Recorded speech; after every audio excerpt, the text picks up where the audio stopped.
और इन्होंने रिसर्च कैसे किया, क्या किया, इसकी हकीकत जब एक दिन कही मुझे, दैट इज वर्थ लिसनिंग। पंडित भातखंडे जी। पंडित भातखंडे जी। बहुत से लोगों के पास से इन्होंने चीजें ली, ये ली, मगर चीजें देते नहीं थे कोई। अच्छा। तो रामपुर गए, और रामपुर के उस वक्त जो नवाब साहब थे, ये वजीर खान जो तानसेन के लड़के के वंशज थे, अच्छा। अरबीनकार थे। अच्छा।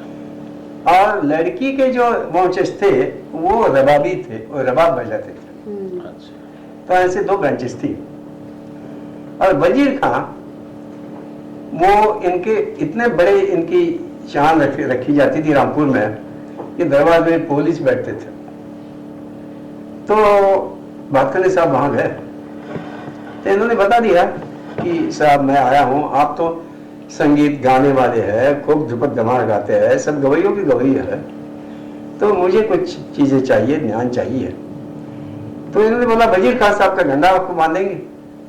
तो साहब आप तो गवैयों की गवई है, आप ही क्यों नहीं गड्ढा बांधते मुझे। अच्छा। तो रामपुर साहब बड़े खुश हो गए। इन्होंने इतना गंडा बांधा भातखंडे साहब को, इतना बड़ा पंडित गंडा बांधता है। अब भातखंडे वॉज वेरी श्यूर, वकील तो थे, और रामपुर में उस वक्त अनेक घराने के गवैये इनके बैंड में, नाटक में आते थे। सब लोग थे, बड़े बड़े सरोदिये, सतारिये, सब साथ बिजाने वाले। तो इन्होंने बताया सरकार ये सब लोगों को बुलाइए, इनके सामने हम राहों के नियम पक्के करें।